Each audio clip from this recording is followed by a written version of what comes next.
Hello everyone, and welcome back to the Formal Review. Today, we'll be having a special Halloween episode. Let's just sit back, maybe grab a drink, and let's talk about this movie. What's up, everyone? I have shed innocent blood. And welcome. Excuse me.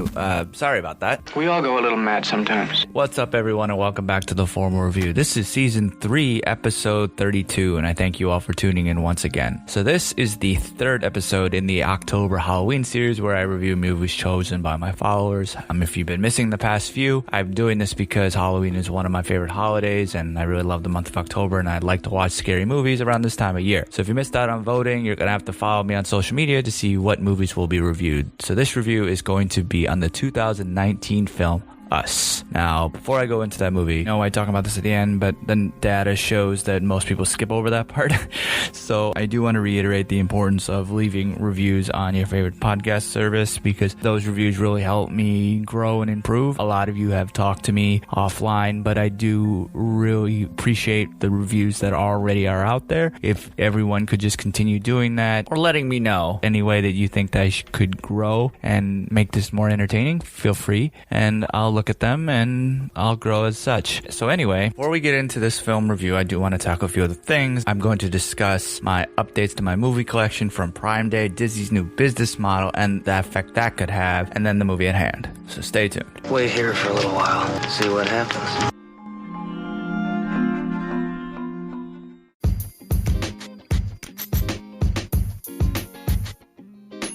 Have you ever thought about starting your own podcast? When I was trying to get this podcast off the ground, I had a lot of questions. Like, how do I record an episode? How do I get my show into all the apps that people like to listen on? How do I make money from my podcast? The answer to every single one of those questions is really simple. Anchor. Anchor is a one-stop shop for recording, hosting, and distributing my podcast. And best of all, it's absolutely 100% free and ridiculously easy to use. And now Anchor can match you with some great sponsors. That means you can get paid to podcast right away. In fact, that's exactly what I'm doing right now. So if you've always wanted to start a podcast and make money doing it, go to anchor.fm/start to join me and the diverse community of podcasters already using Anchor. Again, that's anchor.fm/start. And I can't wait to hear your podcast.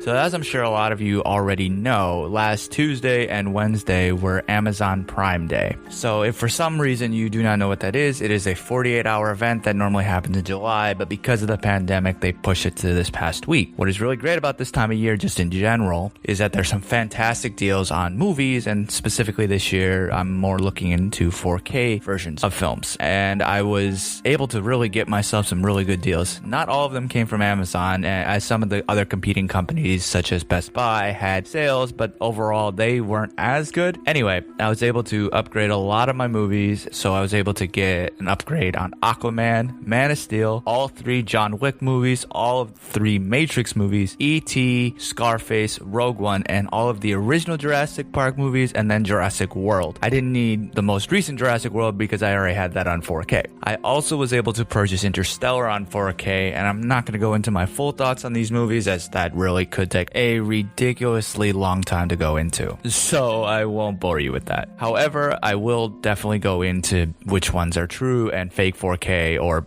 upscaled from 2K. So the fake 4K include the first Jurassic World movie, Aquaman, Man of Steel, and John Wick Chapter 3 Parabellum. But Scarface, Rogue One, E.T., John Wick 1 and 2, all 3 Matrix movies, and Interstellar were true 4K. I only got the fake 4K because the Jurassic World was part of the Jurassic Park 25th anniversary box set, and the third John Wick film was part of the Chapters 1 through 3 box set. So again, the question comes up is, why do I spend my money on this? Now, in prior episodes, I've touched on some things such as the audio and video upgrades. However, while those are still true, there are some other things as well. So if I'm going to upgrade to 4K, the price has to be Black Friday prices or around it for me to be sure. So if it's like $1 or $2 more expensive in the middle of the year, it just may be worth buying, so then I don't have to wait until November to purchase it. So while that also may not be a guaranteed price throughout the year, it's a good baseline to kind of base on because that's going to be our arguably the cheapest amount. So if a movie hasn't come out on Black Friday, because obviously new 4K movies are being released every single year, or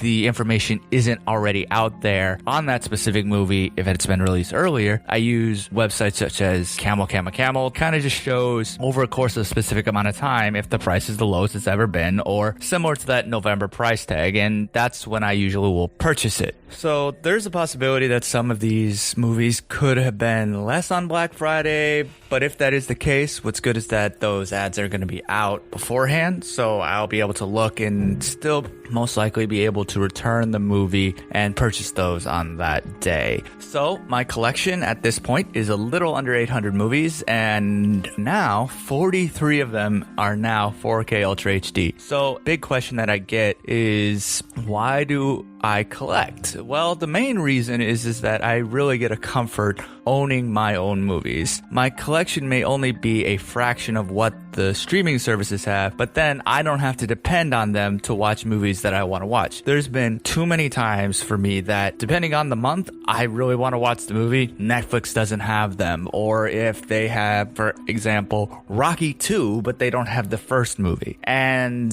that really has bothered me in the past. And I think HBO Max has the same thing, and it all depends on licensing similar to that of cable channels running movies during the day. But this is a big deal, especially with how the news that we got this past week about where Disney is headed. So last Monday on October 12th, the company revealed that in order to further accelerate its direct-to-consumer strategy, it's now going to be centralizing its media businesses into a single organization that will be responsible for content distribution, ad sales, and Disney+.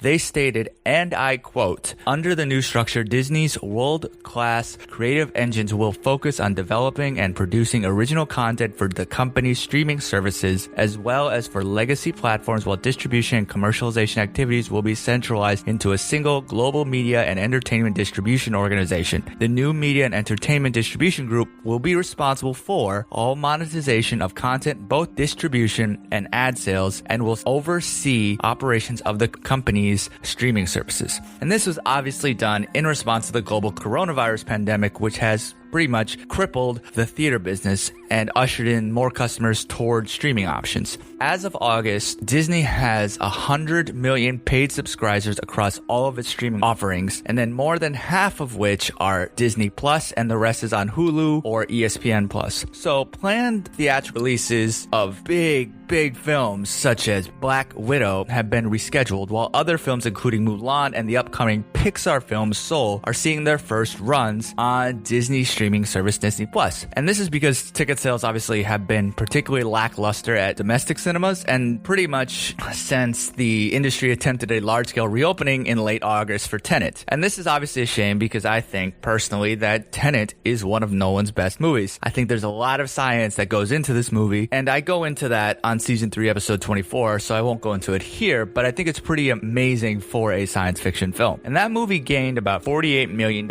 in the US and $3.23 million worldwide, and is still bringing in money. Not a lot, mind you, but still about $2 million in its 6th week of theater play, though there was a 20% drop since the prior week. It'll probably bring in some more money this past weekend, and then maybe another one next weekend, but I think by the time of this being released, it's gonna potentially go over 50 million in the US. However, this is obviously not the gain that it wanted to get back. Is it valid to call it a flop? Maybe. The amount may be less than what no one would have brought in today if there wasn't a global pandemic, but it is comparable to what the Prestige brought in, which is about $53 million.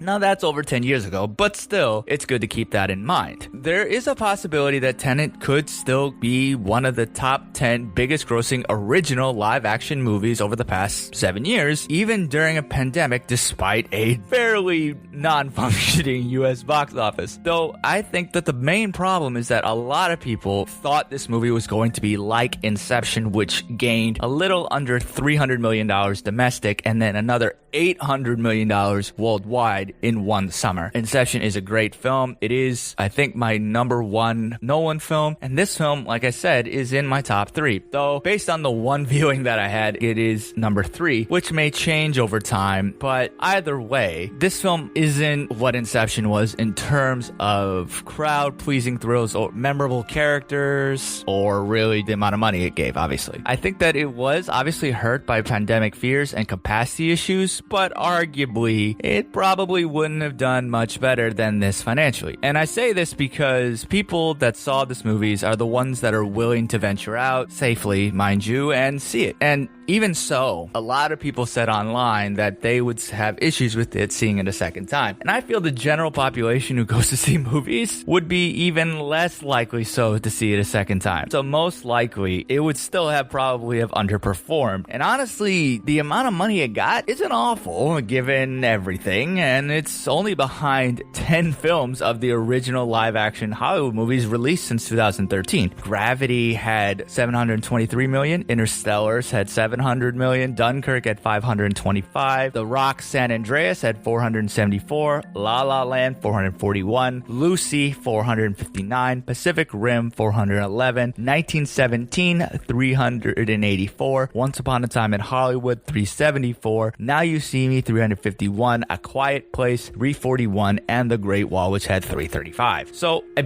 box office flop is basically a highly anticipated studio film that is significantly unprofitable over the span of its theatrical run. But any movie whose combined revenues fails to exceed its production and marketing costs can be considered a bomb. Now, I wouldn't personally call this a flop, but I would say it is more than a bomb. According to IndieWire, Tenet would have needed about $800 million to break even, which I don't think it will do going forward unless a lot of people buy it when it comes out on disc or on demand. I do plan on buying it. However, I do find this $800 million mark slightly unusual, as I have learned over time that typically a movie has to earn twice its production budget to break even. And going by that general rule of thumb, Tenet would only have to earn $400 million, which it is close to. Executives calculated that each postponement cost Warner Brothers between $200,000 and $400,000 in marketing fees. So arguably, it cost Warner Brothers $300,000 each time, so that would be about $600,000. The production budget was about $200 million, and the original marketing campaign was reportedly around the $100 to $200 million range, though this number hasn't been confirmed. So if we say on the higher end of it, that is $500 million cost that this film would need to break even. It obviously didn't do that, given the circumstances. To get over halfway there isn't too bad. Now, Mulan brought in about $67 million internationally in the box office. And on Disney's premium service, they haven't released the numbers that certain households have watched this film. And it did have about the same production budget as Tenet. And analysts, like I said, are still waiting to see how much Disney got from those who purchased it on Disney Plus. Now, Yahoo reports that 29% of the United States that subscribed to Disney Plus purchased Mulan from the time it was released and through September 12th. Okay, since it is estimated that 30 million of the 60 million people worldwide subscribers to Disney Plus reside in the US, that means roughly 9 million people already spent the $30 on Mulan. Now, when Yahoo did that math, that comes to approximately 261 million through the first week and a half. And the typical decline for a movie on a weekly basis is 40%. But COVID has kind of made everything unpredictable, so let's assume a drop off of about 60%, which is comparable to X-Men Days of Future Past. So after the $260 million during the first week and a half, the following week would be $100 million, the next being $42 million, and so on. So at this point in this recording, we're about a month out from that release, but let's give it a comparable weekly time to Tenet at 6 weeks. That is a total about $437 million. So if their marketing budget was equal to Tenet at $200 million plus $1.2 million for delays, the film would need about $401 million to break even. This means about $36 million profit if my numbers are correct. Now, these numbers have not been been released by Disney, and given everything, a profit is great in comparison to Tenet. However, it wasn't much, which is why I am iffy about this push to streaming. I may be among the small population of people about the theater business, but I personally have faith that we will bounce back. I mainly think this because, yeah, streaming services offer a lot of great things, but I feel that Broadway, West End, these are extremely expensive events to go to, and yet they still survive. So I think the theater business will bounce back. I understand when it comes to smaller theaters, yes, they may lose their businesses, and that really does suck for them. However, I think the big corporations, somebody is going to buy these instances and allow that to happen because, frankly, there's enough pushers and businesses that will push through. Cinemark, AMC, these businesses have invested in multiple millions of dollars into these companies. I mean, I'm estimating here, but you think about it, the US really hits hard, obviously, because of the pandemic. And in other countries in the world, depending on the country, it's better or worse. I mean, they're not going to close down in the US and then not close down in other countries. So I think that it's going to just be able to rebound. Yes, it will be slow. Yes, it will take maybe a year or two. Yes, we have to go to movies with masks on. Okay, I'll accept it. Yes, it may be harder and we may have to make reservations to go see these movies. Fine with me. Let's push forward with a full head of steam, follow the rules, and we will get through this. Again, I may be among the small population of people that believe that, but I think that it's going to happen eventually. It's just like Boeing. Their stocks tanked pretty much right as the coronavirus was happening, and now they're bouncing back. And eventually they will bounce back because people want to travel. I think movie going is very similar to that. It's not the same, obviously, but it's similar enough. At least I feel confident that it's going to. And I think that if we keep on thinking in the negative, yes, it won't happen. To anyone who needs to hear this, keep pushing, keep remaining positive, because frankly, that's the best way to push forward. I know it's hard to get excited about movie news, but we have to. We got to try to treat this as normally as possible, because otherwise it could go lower. I'm not saying it won't 100%, but I lean more toward about being optimistic about everything. But the business world has given its approval of this because pretty much right after they announced this, the stock jumped about 5%. This move is obviously Disney's push to compete more actively with Netflix. And again, while I understand this, I feel this is going to lead to more movie piracy and the lack of care towards 4K content that Disney's going to do. Movie piracy has always been a thing, even outside the pandemic. I mean, you go back 5-6 years, we see those commercials leading up to the movie trailers, right? And according to Muso, which is a website that collects data on online piracy, the act has increased 33% worldwide. And in the United States, there's been a 45% increase. And frankly, this was a worry of mine when competing cable companies started taking off their content from Netflix and creating their own for a cost. At the end of the day, people want to watch certain specific things at certain specific times. And if there's a company in the way of changing it or charging them more for it, they will do one of the following. They will either pay for it or they will find a workaround. And that's frankly why Netflix became a thing. People didn't like having to pay for movies, so this company created a way to only pay one monthly fee and you get as many as you want, but one at a time initially. And then they led to their streaming service, which had everyone's favorite shows. You could get everything on Netflix, which was a huge game changer. Now everyone wants in on this streaming, which is just going to destroy the streaming services, because if you have to go to each individual cable company to watch whatever you want to watch, if you have to go to ESPN to watch sports, then you have to go to NBC to watch Parks and Rec or The Office. People are going to get annoyed with doing that because essentially we are moving to what we had before, but it's on the internet. We don't call it cable anymore, but it's pretty much the exact same thing. I don't have cable and I barely use streaming services as it is. And this is mostly due to my view on streaming services in general. I don't personally think you get the best quality from them. And I've talked about that in previous episodes because at the end of the day, movies are made to either be 4K or upscaled 2K. And to my knowledge, no film is made with 1080p in mind. Arguably, on a 4K screen, you are still getting a 4K amount of pixels, even if the video that is playing isn't sending that. that. However, even so, that is still not 4K. If someone says to me that they are fine with that, then sure, I'll believe them. Nothing wrong with that. However, if that same person says to me and says what they have is 4K, then you're wrong. You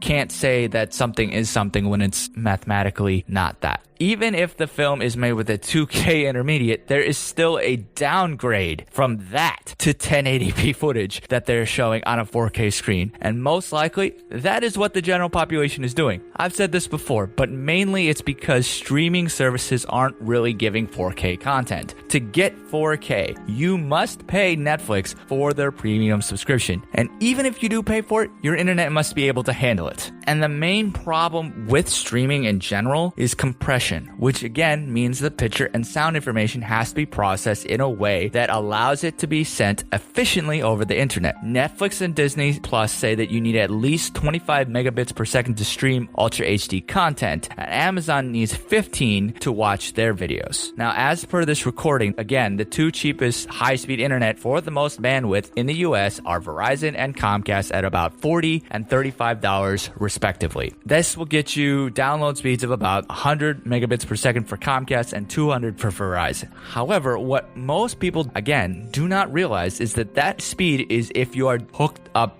directly to the router via an Ethernet cable. And at this point, Wi-Fi is only about 70% as fast at maximum. Now, I'm not going to go into the specifics of how this goes on because it's a lot of information and I'm already talking about a lot of things on this episode. But it is, again, also dependent on the type of router you have. If you don't have a good enough router, you're not going to get the right signals or you're not going to get the correct speeds. And then it depends on how many devices you have. If you have 10 devices on your Wi-Fi, then you go down and watch your television. It's basically going to only be consuming a percentage of your Wi-Fi. It may be a majority percentage, sure, but it's still not getting the max. So you're still getting less and less than that maximum that you're supposed to get. On the Wi-Fi, it then also depends on how far you are away from your router. Obviously, the further you are from it, the weaker the internet is. I'm not trying to assume that the majority of people listening have weak internet or weak Wi-Fi, but that's just mathematical. Unless you have like extenders everywhere, your internet, relatively speaking, is going to be slower in certain areas than others. For me, to get the Wi-Fi to handle it, I would either have to pay more per month for my internet or turn off all my devices to be handled the 4K. So on top of that, it was released last week as well that Netflix is re-encoding all of their 4K HDR titles in their catalog. They claim it is going to still deliver the same quality of 4K, but at half the bitrate. They stated, and I quote, "For members with high bandwidth connections, we deliver the same great quality at half the bitrate on average. For members with constrained bandwidth, we deliver higher quality at the same or even lower bitrate," end quote. And other advantages to this new approach apparently you get higher initial quality or fewer quality drops while streaming, less rebuffering, and a reduction in initial play by about 10% according to them. And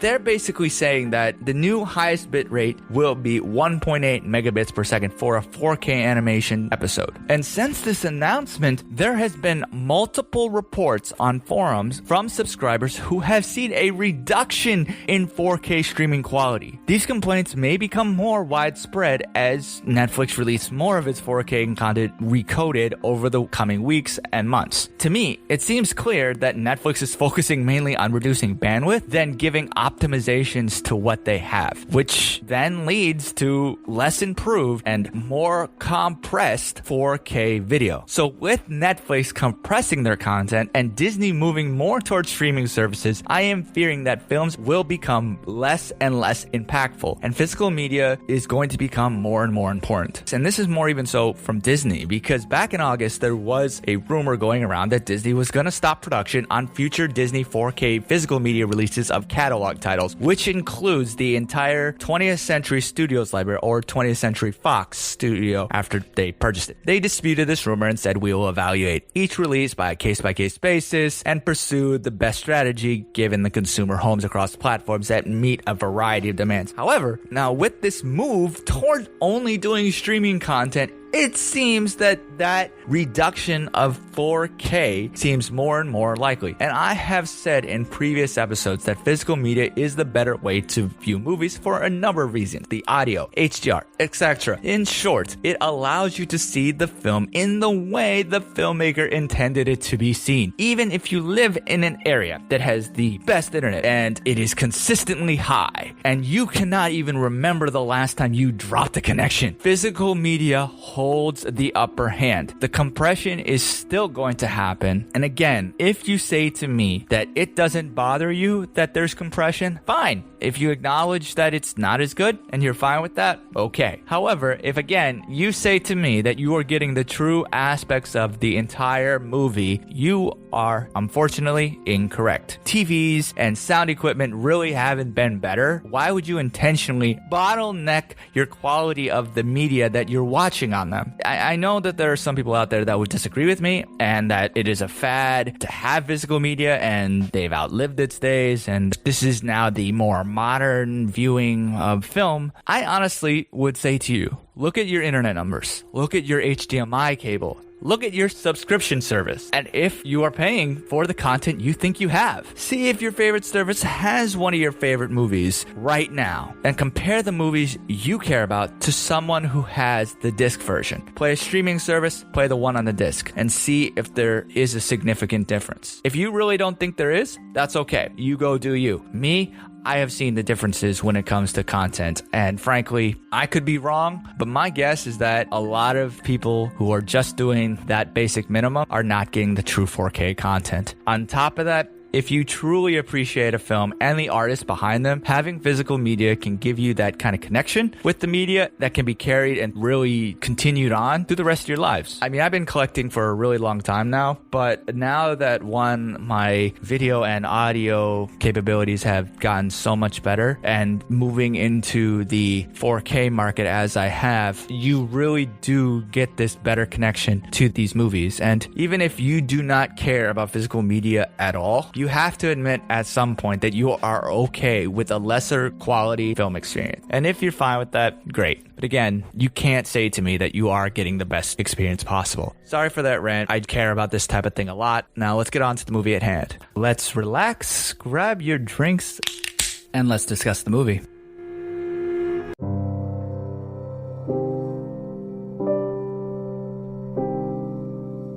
Now, before I get into everything, I do want to say that there will be spoilers talked about here. I know this movie did come out last year, so I will refer you to the season 2, episode 3 of my review for this movie. It is spoiler free. If you don't want to hear any spoilers, go check that out, because in this review, I'm going to also be giving my analysis of the movie. So if you do want to hear that, go watch the film, come back, and then listen. Otherwise, you're going to have this movie spoiled for you. So proceed with caution. But if you don't care about that, keep listening. So Us is a 2019 horror film written and directed by Jordan Peele, starring Lupita Nyong'o, Winston Duke, Elizabeth Moss, and Tim Heidecker. The film follows Adelaide Wilson, played by Nyong'o, and her family, who are attacked by a group of menacing doppelgangers. So Rotten Tomatoes critical consensus reads, with Jordan Peele's second inventive, ambitious horror film, we have seen how to beat the sophomore jinx, and it is Us. Now, Rotten Tomatoes rates it, after 533 critic reviews, a 93% fresh rating. But interestingly, it has a 59% audience score after about 13,000 user ratings. And I am really confused by that. On Metacritic, after 56 critics, there was an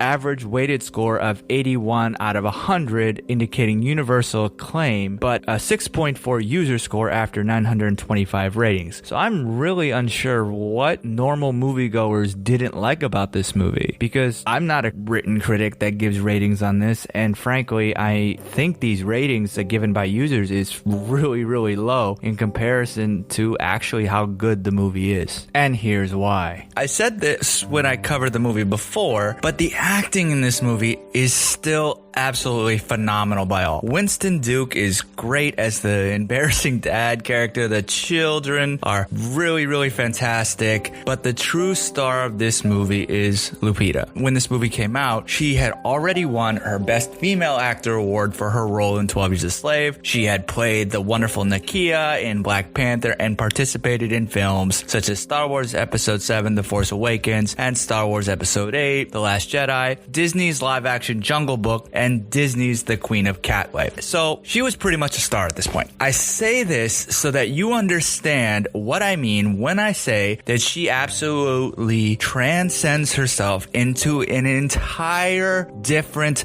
level of acting. And I know I'm not alone when I say that this role is honestly in the category of greatest horror performances of the 21st century. And if not, it is one of the greatest horror performances of all time. However, I would even go into saying that her performance is one of the best in the last decade, period. Yeah, she's that good. She is able to captivate her audience with simply her eyes and make you feel for her character no matter whether she's scared, angry, or even happy. She plays both of her characters absolutely flawlessly, and really, it is a shame that she was ignored last year for another Best Female Actor award. She wasn't even nominated for this. Instead, we got Renee Zellweger for Judy, Cynthia Erivo for Harriet, Scarlett Johansson for Marriage Story, Saoirse Ronan for Little Women, and Charlize Theron for Bombshell. Nothing personal toward those women, and I think they all did fine in the roles, but I would definitely say Lupita's performance was better than three of them. I'll just let you decide. But anyway, each viewing of this movie shows how amazing she is in this role and further excites me for any films that she will be participating in the future.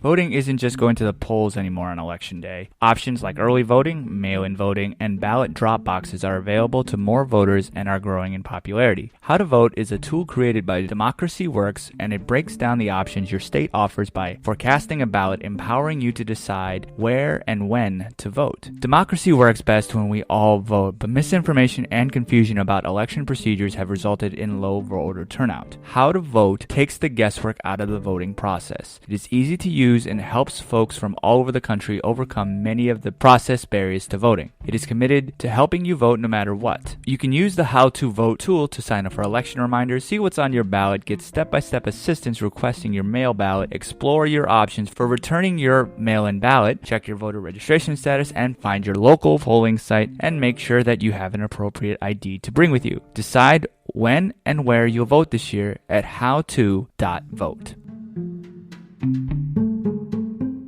Outside of the acting, the direction of this movie is also fantastic. Jordan Peele has really established himself as a successful director. Get Out had the obvious critical and fan fame, and while that film is not a true horror film and more of an analysis on society, this film feels more directed toward that genre. One can compare the two and say that his debut is arguably a better film, but why do that? They are both pretty fantastic, if not on equal levels. You can really see how the director has grown since his first film. He uses the background and basically drags out single moments to give the audience discomfort, then scares you on them later. Nothing feels rushed to me. Even if some of the scenes feel dragged out to you, it's purposeful. And this is shown in the opening credits as one long shot expanding out. The overlaying music keeps the eeriness going on with no real reason of what these rabbits are until one line of dialogue later on in the movie. When the girl ate, her food was given to her warm and tasty.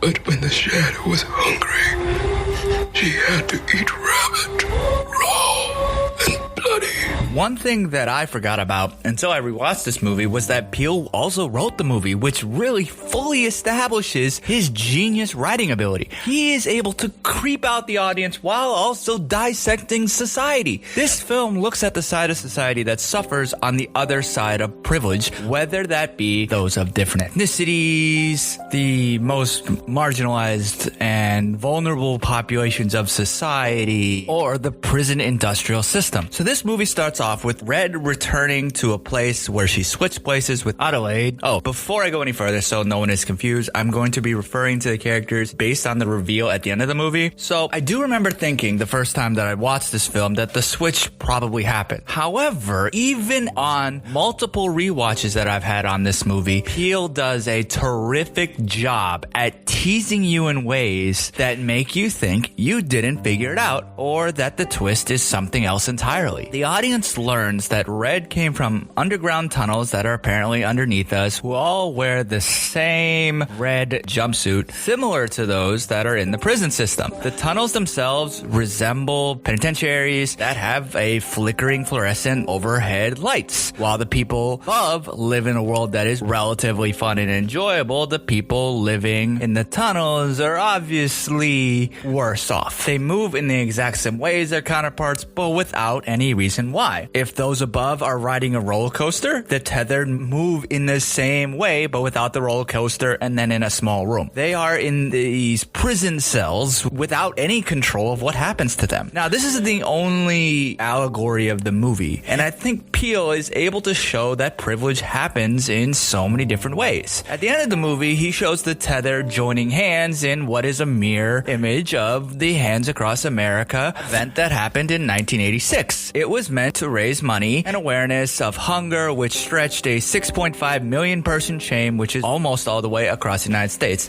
Despite the good intent, there was never any realistic chance of forming an unbroken human chain from coast to coast, as hundreds of miles are fairly unreachable by humans without a lot of coordination that they weren't doing. However, the event was declared as a major success by the participants. Many donated $10 to reserve their space in line, and the movement raised $34 million, but only $15 million was distributed after deducting operating costs. The movement did send money to charities to fight hunger, homelessness, and help those in poverty. The event took place the year that Red and Adelaide switched. Peele also shows here the privilege of being able to speak up and tell your story. When Adelaide awoke in the tunnel, she was the only person who could speak, so the tethered treated her as their leader. Whereas Red was silent because she didn't know how to speak because she grew up as a tethered for the most of her childhood. And she was looked at as an oddball and was continuing doing so as she grew up. And it continued until the events of the movie. You guys have a good summer so far? Yeah, it's been great. You good? Yeah? I have a hard time just, talking. Adelaide became a leader and Red became afraid of her own shadow, so to speak. This fear of privilege is something that a lot of people don't talk about. As an Asian American who dealt with some racist comments throughout my childhood, I was still a little resistant when someone close to me told me that I had some privilege in another way that I hadn't thought of before. Now, I recognize it and fully acknowledge it. However, I know some people don't always come around to it and will still deny things because, honestly, who wants to be told that they're doing something wrong or that you're cheating in some way? I mean, but honestly, it's not cheating in the traditional sense, because unless you are actually knowing that there's a privilege and still doing the same thing that you are doing, then that's, I would say, cheating. But in this scenario, the one doesn't think that they are starting ahead. Think of it this way. In a 100-meter dash, you, as somebody who has some type of privilege, whatever that is running straight ahead, nothing in their way, and it's relatively speaking easy aside from actually running it. Then the next person has less privilege than you and has to run not only 10 yards behind you, but also has to jump hurdles. But they have to get to the same exact finish line just as you do. But they still may be able to get there when you do or get there before you. But they have to work much harder to do that. Or they may not even be able to get to the finish. And acknowledging privilege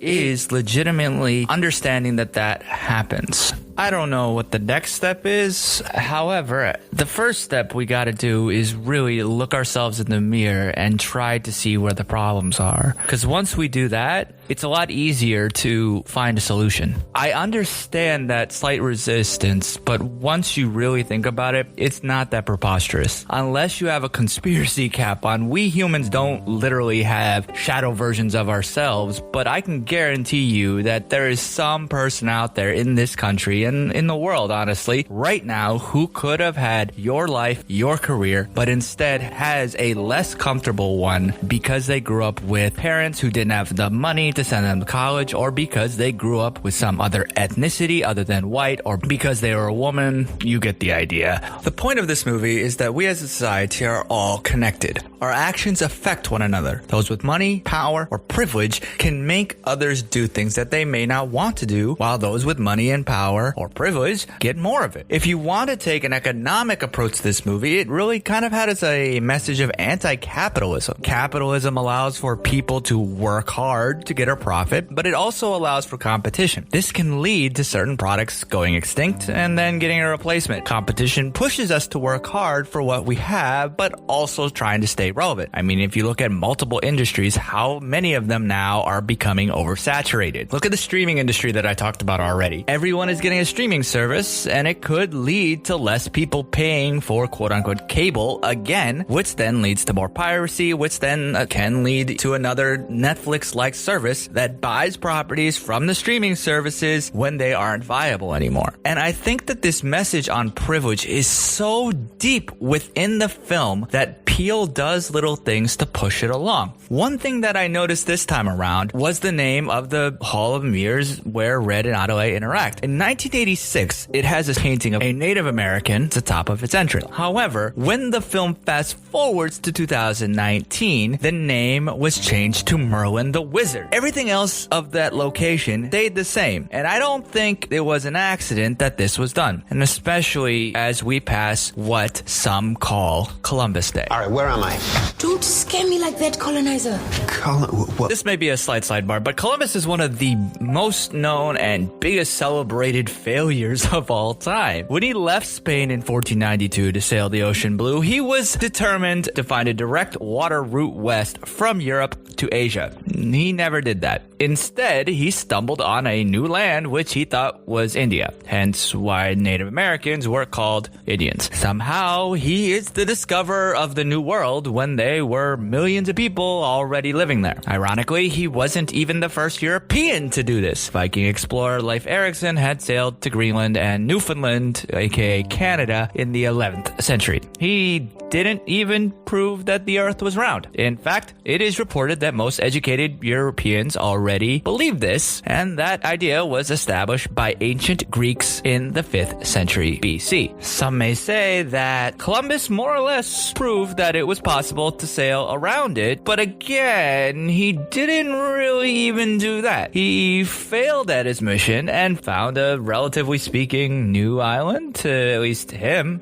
He just kind of showed Europe that there was a new place that they didn't really know about before.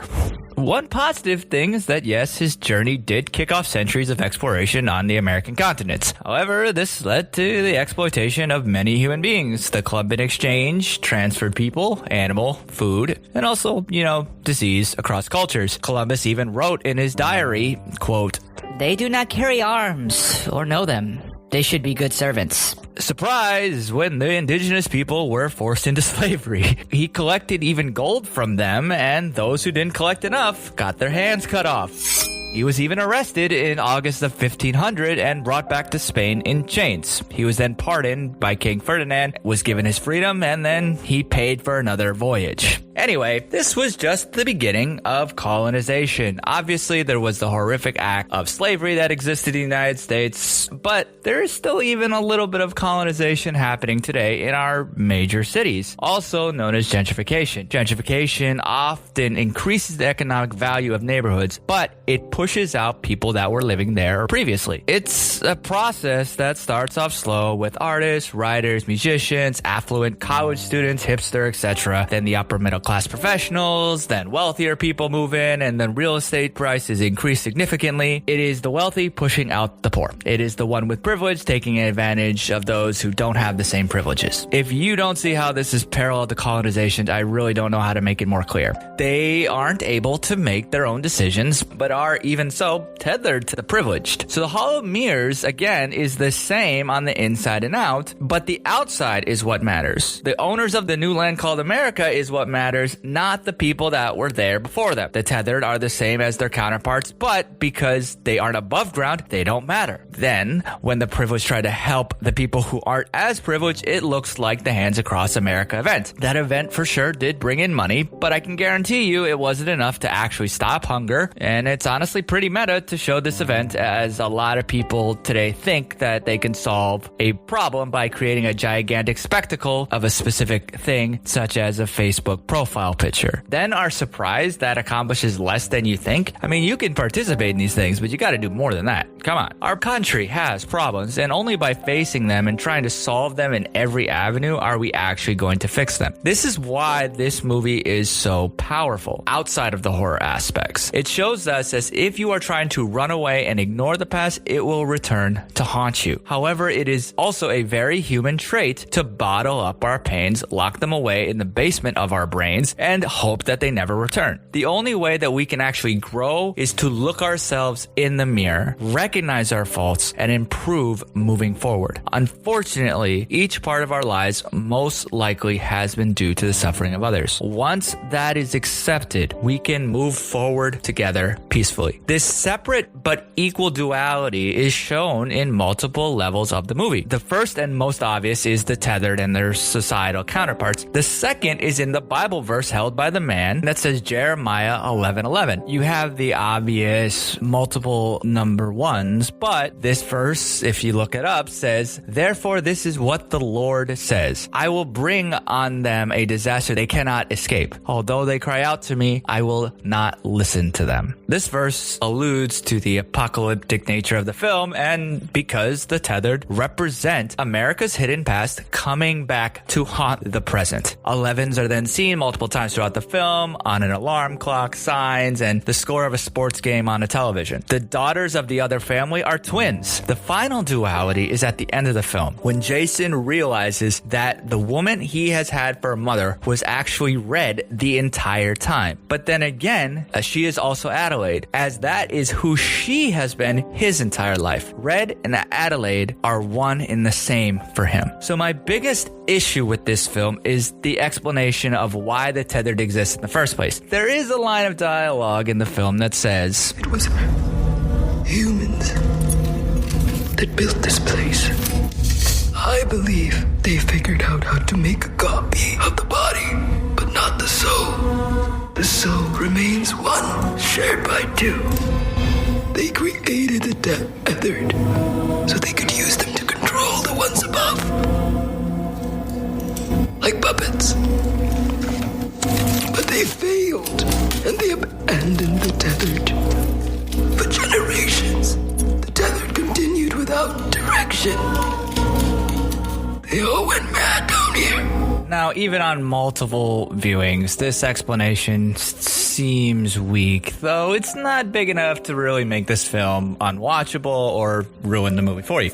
Like Peele's Get Out, this is a movie that does require multiple viewings, because each time you'll notice more and more. It is absolutely terrifying when the film is dissected and the horror is not about a family of monsters or a family of demons. The horror is actually the audience themselves, and this profound aspect of the film makes it just about perfect in my mind. The score by Michael Abels is absolutely amazing, especially with Dolby Atmos. And this movie is what made me fall in love with Dolby Atmos. I saw this in Dolby Cinema the first time, and I've really never looked back. It really pushed me to get into the audio of a movie, and not just the score. That really can put you in the movie. And again, if you love movies, invest in Dolby Atmos, because frankly, if a movie has has that or DTSX and you aren't utilizing it, you legitimately are really missing out, and it will make you love movies all over again, which is even more important as we don't know exactly when theaters are going to open up again. So enjoying watching movie at home is essential. And visually, this movie will creep you out over and over again as well. It has great performances by all and absolutely phenomenal direction and writing by Jordan Peele.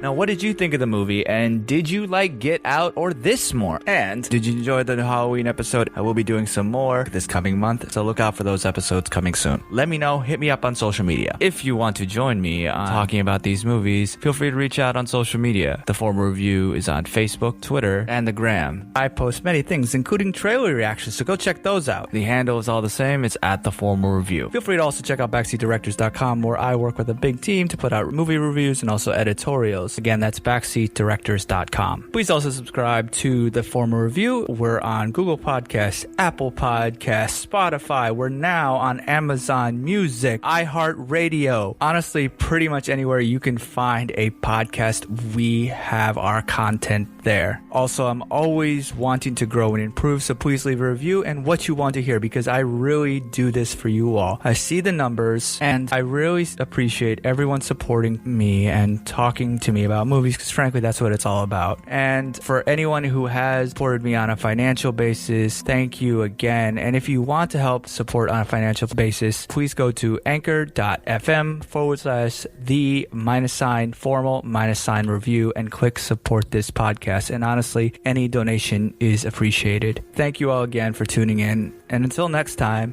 wear your mask, wash your hands, stay safe, and take care, everyone. Thanks for tuning in to another episode of The Former Review. Cheers, and we'll see you next time.